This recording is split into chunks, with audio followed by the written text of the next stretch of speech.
Okay, so we're going to do volume by the revolution of a solid. And there are different methods, and this particular method I'm going to go over is with a washer.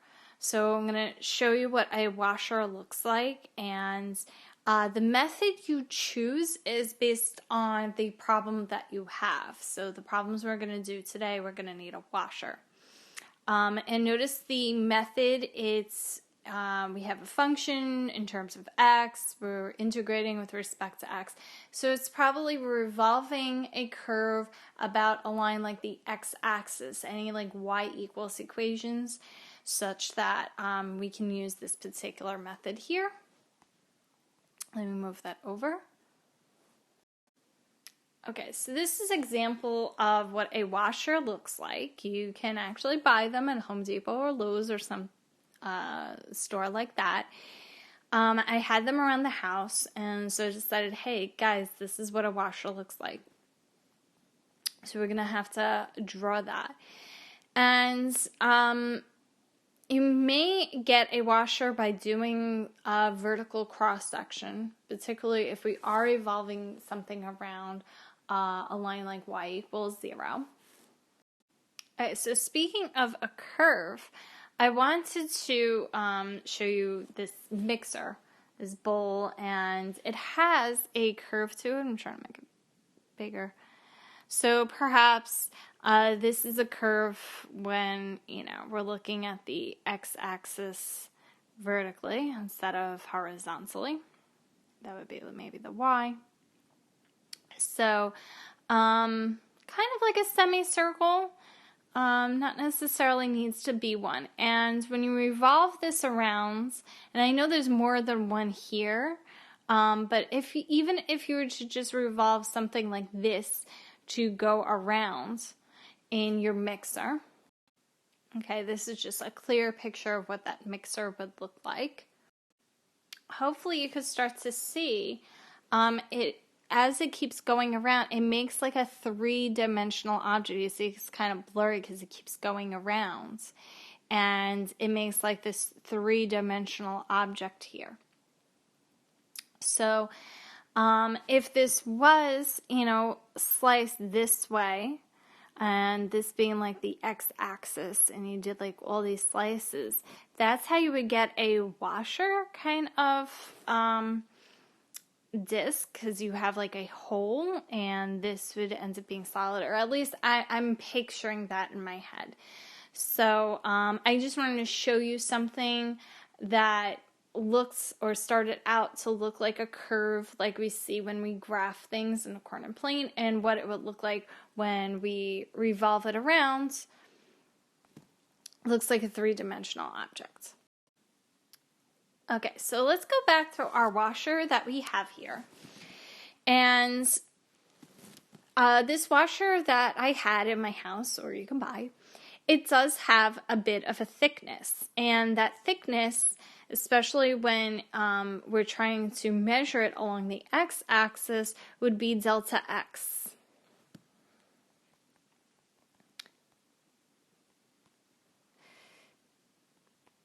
Okay. And so when we're trying to figure out the volume of this particular washer, okay, we have to include that in there. It's kind of like having the height, okay, or depth of something, how deep this goes down until it hits the countertop there. That's going to be delta x.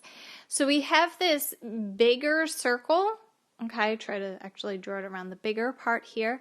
And that big circle has a radius, and we know that if we have to fill in that circle, we're filling in even the space in here, which is a smaller circle with its own radius. So we have to take that part out. This is kind of like a hole. So we're taking out a pi r squared, that's the area, times its thickness. Okay, we're taking out the volume there from the bigger part, which is pi r squared delta x. But we have two r's, and they're expressed the same way. So instead of using a subscript, many times we end up just having big R for the bigger radius and a small r for the smaller radius. And this is the volume of the washer. So you're going to notice that the volume method, to get that three-dimensional figure, we're revolving it around, okay, from some point where it starts, okay, to where it ends. Let me draw it the other way, okay, because that way we start to get used to looking at what it would be on the x-axis and y-axis. So obviously our curve starts somewhere and it ends somewhere. And those are x values, so be careful when we later have to revolve it around x equals equations or the y-axis, then we have to change these to y's. Now that pi r squared delta x that we see for each circle is kind of there. The delta x is the same as our dx, and that subtraction between both pi r squares is also there. Dx is almost like factored out just like the pi. Pi is constant though. We need dx on the right hand side so we can integrate. And so there's our subtraction, big R minus little r. I should say the squared, big R squared minus little r squared. So this is the formula that we kind of have to memorize, and hopefully you can understand where it's coming from now by looking at a washer. And we're going to actually draw our washer when we take a look at our example problem. Okay, if you didn't get those two equations, stop the video, jot them down, and let's get to our example. So we know this is that type of volume problem I was explaining with the mixer and everything, because it says volume of the solid generated. Okay, when the region in the first quadrant, so we have some sort of region. It's kind of cool if you shade it in. It's only in the first quadrant, and it has some sort of boundary here by these equations. And how we're going to rotate it, remember I said it could be any line. It's going to be about the x-axis. So that's the line y equals 0. When it's a y equals equation, everything's in terms of x. So everything's cool. So let's get to that coordinate plane.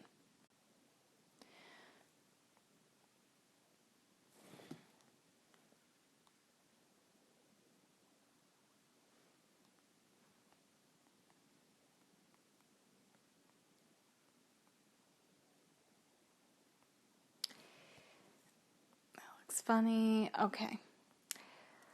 So I'm just trying to graph the first equation normally. Y equals x squared. So this is a sketch of y equals x squared, and I only really need these points because then I have another boundary at y equals 1.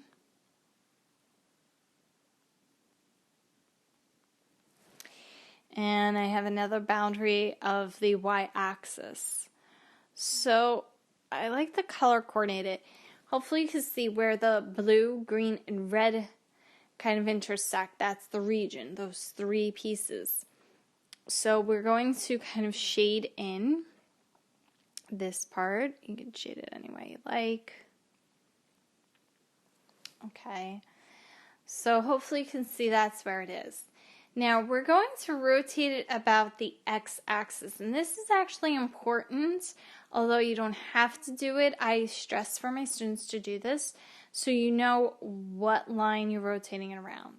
A lot of times we have many different lines, and it's hard to figure out what we're working with if you don't have it.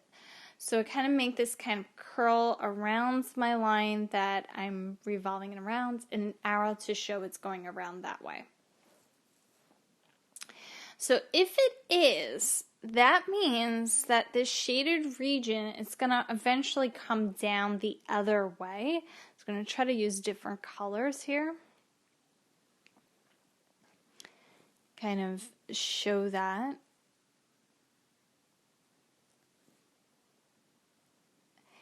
Okay, so I'm not shading it. That's not the real region. It's just the top one.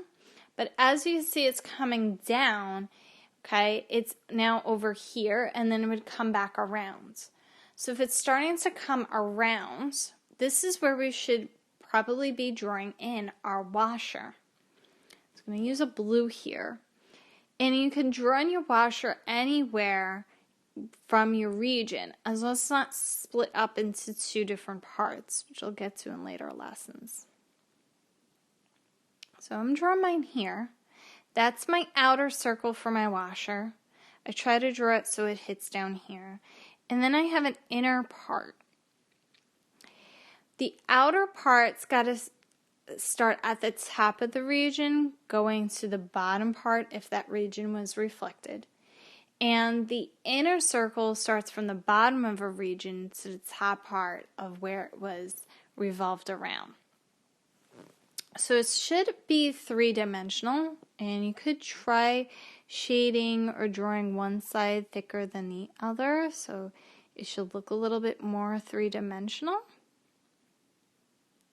And there you have it, or at least you should be able to see a washer. Okay, and we're going to start to talk about our formula for that washer, okay? So in our formula we have big R of X and we have little r of X. Big R of X is the bigger radius, little r of X is the smaller radius. So I'm just going to indicate the smaller one first if I can. I'm trying to think what color would be good, maybe the green. So here and here, I'm creating 2 points and connecting them. That is the radius. It's starting from the bottom curve, that is y equals x squared. And it's going down to the line we're rotating it around, which is the line y equals 0. Okay? So much like area do top minus bottom, it's the same thing here. Okay, we're going to say x squared minus 0. Okay, that would measure the radius of the smaller circle, no matter where you drew it. Even if you drew it teeny tiny radius over here, like your washer was closer to the y-axis, okay, it's still going to measure this way, x squared minus 0. So now, big R of X. So big R of X goes from our function or our equation y equals 1 towards the x-axis. It always has to match up with whatever line you're revolving around. Emphasis again, that's why it's good to indicate what line you're rotating it around. So we're measuring from 1 to 0, and you don't really need to write this, but it's still top minus bottom. In case it's not y equals 1, let's say it's the line y equals x plus 1. Then you would put x plus 1 here instead. Okay, but it wasn't. It was just simple 1. And so now we have a way in which to express big R of X and little r of X. Okay, so now we're going to apply it with our formula. So we have v sub x to equal pi times the integral, and this is from when x is equal to 0 to when x is equal to 1. So that's where our region starts and ends as far as its x values are concerned. Starts when x is 0, ends when x is 1. And we need pi big R squared minus pi little r squared. The pi was already factored out, and both of those should be multiplied by dx, which I'm also factoring out, but to the right side so that we're able to integrate. And let's continue. So we have big R squared, and big R was 1, and little r squared, and that is x squared. So we're going to square that, and we're going to continue by integrating this. You should be able to integrate this for your practice. So just do that, and you should find your volume. When you do find the volume, I believe you get 4 pi over 5, so see if that's what you get as an answer.